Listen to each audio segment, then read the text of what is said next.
আসসালামু আলাইকুম রহমতুল্লাহি ওবরকাতুহু। সম্মানিত দর্শক, আজকে যে বিষয়টি নিয়ে আলোচনা করব এটি কোনো কালের নয়, মানে কোনো নির্ধারিত সময়ের নয়। এটি আওয়ামী লীগের জমানা কিংবা বিএনপির জমানা কিংবা এরশাদের জমানা অথবা পাকিস্তান জমানা নয়। আজকে যে বিষয়টি বলবো সেটা হলো রাজনীতির মহাকালের ইতিহাস। এই ইতিহাস এমনভাবে বর্ণনা করব, এতে করে আপনি বুঝতে পারবেন, খুব সহজে বুঝতে পারবেন আমি আসলে কী বলতে চাচ্ছি এবং এর মাধ্যমে আমি আসলে কী বোঝাতে চাচ্ছি। এবং এমনভাবে বলব যাতে করে আপনি সিদ্ধান্ত নিতে পারেন নিজের সম্পর্কে, দেশ সম্পর্কে, কাল সম্পর্কে। রাজনীতিতে পুতুল নাচ, রাজনীতিতে পুতুল এই শব্দটি ব্যাপক পরিচিত। দ্বিতীয় যে বিষয়টি হলো যে আমরা অনেক সময় একটা শব্দ ব্যবহার করি, তাসের ঘর, কাগজের তৈরি তাসের ঘর। তো সামান্য বাতাস হলে, ঝড় হলে, বৃষ্টি হলে আপনি যদি কাগজ দিয়ে একটা ঘর তৈরি করেন, সেই ঘর থাকে না, কোনো অবস্থাতে থাকে না। তো আপনি যখন নিজে অবৈধ হবেন, তারপর কোনো একটা পুতুল হবেন, তারপর পুতুল হওয়ার পরে আপনি একটা ঘর তৈরি করবেন। সেই ঘর আপনি কনক্রিট দিয়ে তৈরি করেন, স্বর্ণ দিয়ে তৈরি করেন, হীরা, মণি, মুক্তা, জহরত দিয়ে তৈরি করেন। পাহাড় কেটে কেটে আদ এবং সামুদ তাদের মতো তৈরি করেন, যেটাকে ইরাম, ইরামবাসী বলা হয়। কোরআনে যেটাকে বলা হয় ইরামবাসী। এবং এই ইরামবাসী এখন জর্ডানের একটা জায়গা আছে, নাম হলো পেত্রা। সেখানে দেখবেন যে পাহাড় কেটে কেটে সেই ইরামের অধিবাসীরা অসাধারণ সুন্দর সুন্দর হাজার হাজার বাড়িঘর তারা নির্মাণ করেছিল। তো এটি অতি আশ্চর্য, এখনো মানুষ অবাক হয়ে যায় যে এই পাহাড় কেটে কেটে এখানে কিভাবে তারা ঘর তৈরি করেছিল, কিভাবে তারা বসবাস করেছিল। এই মানে একটা অদ্ভুত শহর তারা বানিয়েছিল। কিন্তু সেই বাড়িঘর সবকিছুই তাসের ঘরের মতো উড়ে গিয়েছিল। এর কারণ হলো তারা যে কর্মগুলো করত, মন্দ কাজ করত, এই মন্দ কাজের ফলে তাদের প্রাসাদগুলোর কোনো ভিত্তি ছিল না, তাসের ঘরের মতো হয়ে গেছিল। বিষয়টা জটিল যেন না হয়, সহজভাবে বলি। যেমন ধরুন, যাত্রা মঞ্চে আমরা অভিনয় করি, কেউ রাজা, কেউ সেনাপতি। কিন্তু সকালবেলা আমরা তাদেরকে কি দেখি? গণেশ হয়তো রাজার চরিত্রে অভিনয় করেছে, সেনাপতির নাম পরেশ, এরকম। তো ওই পরেশ এবং গণেশ কখনো রাজা হয় না। রাজা হতে হলে তাকে সত্যিকার অর্থে সিংহাসন দরকার হয়, রাজ্য দরকার হয়, জনগণ দরকার হয় এবং সময় দরকার হয়। তো সেই অর্থে যদি আপনি আপনার ক্ষমতা বলে একটি রাজত্ব প্রতিষ্ঠা করেন এবং সেই রাজত্বে ন্যায় বিচার থাকে, সুশাসন থাকে, রাজনীতির সমস্ত উপকরণগুলো আপনি সেখানে প্রতিষ্ঠিত করেন, আর রাষ্ট্র ক্ষমতার যে অধিষ্ঠিত হওয়ার যে নিয়ম এবং কানুন যেভাবে সারা পৃথিবীতে অনুসৃত হয় সেইভাবে, অর্থাৎ আপনি তলোয়ারের জোরে প্রতিপক্ষকে বিজয়ী মানে পরাজিত করে নিজে বিজয়ী হলেন, উত্তরাধিকার সূত্রে আপনার পিতার বা আপনার মাতার রাজত্ব আপনি লাভ করলেন, গণতান্ত্রিকভাবে জনগণের বিশ্বাস ভালোবাসা পেয়ে মধ্যযুগে জনগণের ভালোবাসা শিখতে হয়ে আপনি জনগণের নায়ক হলেন, বাংলাদেশের গোপালের মতো, পাল বংশের প্রতিষ্ঠাতা গোপালের মতো। তো এইভাবে যখন আপনি আসবেন, তখন আপনি যদি পাতার ঘরে থাকেন, কুড়ের ঘরে থাকেন, ওটাও পৃথিবীর সবচেয়ে সুরক্ষিত দুর্গ হয়ে যায়। আর দেখা গেল যে আপনার কোনো যোগ্যতা নাই, আপনি লেদু গেদু ধলার চাইতেও অনভিজ্ঞ, আপনি রাম শাম যদু মধুর চাইতেও অশিক্ষিত। আপনার বুদ্ধি শুদ্ধি এটি একটি ছাগলের মতো, আপনার আচার আচরণ পাগলের মতো। তো এই আপনি অলনে ছাড়েন, দেখা গেল যে জুলিয়াস সিজারের নজরে পড়ে গেছেন, নেপোলিয়ন বোনাপার্টের নজরে পড়ে গেছেন, অথবা দিল্লির সম্রাট আকবরের নজরে পড়ে গেছেন।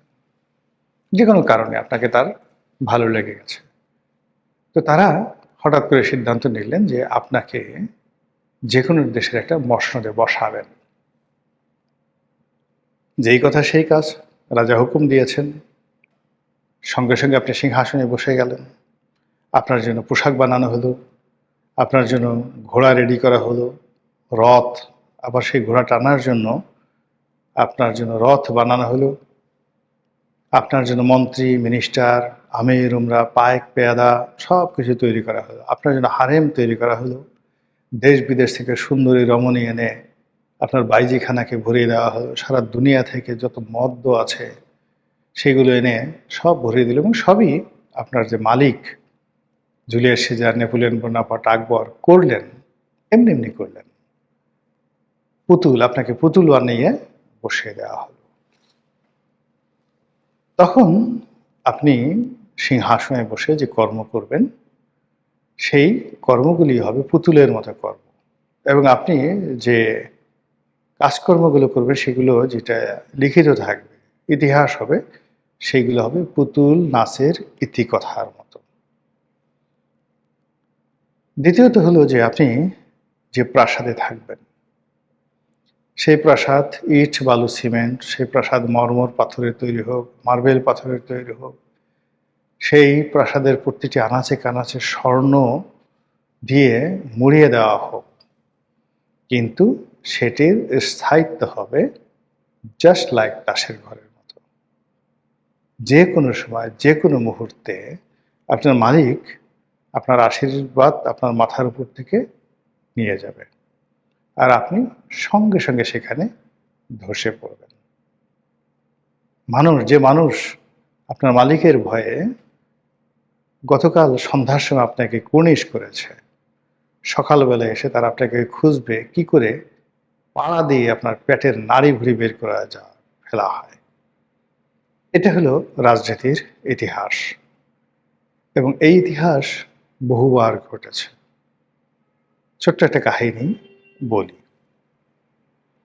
যখন নাদির শাহ আক্রমণ করেন, ভারত আক্রমণ করেন নাদির শাহ। নাদির শাহ কে ছিলেন? পারস্যের সম্রাট। তো তিনি ভারত আক্রমণ করলেন, তখন মুঘল সম্রাট মোহাম্মদ শাহ ক্ষমতাতে। তো দিল্লি আক্রমণ করতে আসছেন মোহাম্মদ শাহ, চিন্তা করলেন যে আমি তো বেসিক্যালি পুতুল, আমার তো কোনো ক্ষমতা নেই। দিল্লির আমির উমরা, তারপর মুঘল বংশের যারা লোকজন, তারা আমাকে বসিয়ে রেখেছে, আমি ভাতা খাই, আর সুবেদার মানে যে সকল সেনা শাসক আছেন তারা, যে সকল উমেদার আছেন তারা, জমিদার আছেন তারা, তারা প্রজাদেরকে অত্যাচার করে জুলুম করে যে টাকা দেয়, সেই টাকা আমরা মানে এই সিংহাসনে বসে সেগুলো আমি দুই হাতে অর্জন করি, খাই, আনন্দ করি, ফুর্তি করি। তো মোহাম্মদ শাহের অসাধারণ কতগুলো যাকে বলা হয় অভ্যাস ছিল। সে পৃথিবীর বিভিন্ন দেশ থেকে সুন্দরী সুন্দরী মেয়েদেরকে আনত বাচ্চা অবস্থায়, এবং এদেরকে কুমারী হিসেবে লালন পালন করত। তারপর সে যখন যৌবনবতী হতো, কিশোরী হতো, তখন তাকে আনা হতো রেপ করার জন্য বা তার সঙ্গে সঙ্গম করার জন্য। এবং এই যে আমি যে কাহিনীটা বলছি, এই কাহিনীটি খুশবন্ত সিং, বিখ্যাত লেখক খুশবন্ত সিং, তার দিল্লি বইতে এটি বর্ণনা করা আছে। যা হোক, এইরকম পুতুল সরকার মোহাম্মদ শাহ, তিনি যখন সুখ স্বপ্নে বিভোর, ঠিক সেই সময়টিতে নাদির শাহ ভারত আক্রমণ করলেন। বাদশাহ দেখলেন যে যুদ্ধ করার দরকার নেই, এর সঙ্গে সমঝোতা করে তাকে তিনি রাজপ্রাসাদে ডেকে নিয়ে আসলেন। বললেন, আপনি যেভাবে বলবেন সেভাবে হবে। তো তিনি যখনই রাজপ্রাসাদে আসলেন, মুহূর্তের মধ্যে আমির ওমরা থেকে শুরু করে সবাই ওই প্রাসাদের যত গোপন কথা, যত টাকা পয়সা কোথায় কোথায় আছে সব গিয়ে নাদির শাহকে বলে দিল। নাদির শাহ 2 হাতে লুট করলেন সবকিছু, এবং যে ময়ূর সিংহাসন সম্রাট শাহজাহান বানিয়েছিলেন, নাদির শাহ সেই ময়ূর সিংহাসন নিয়ে গেলেন।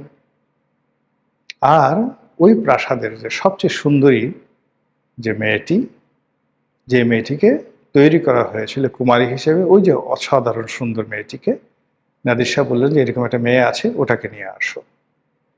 এবং নাদির শাহ সেই মেয়েটিকে ভোগ করলেন। এটাতে গেল এই অবস্থা। অনেক ক্ষেত্রে অনেক পুতুলের কন্যা, অনেক পুতুলের স্ত্রী ওই তাসের ঘরে এরকম বিজেতার দ্বারা ধর্ষিত হয়, বিজেতার দ্বারা মৃত্যুমুখে পতিত হয়।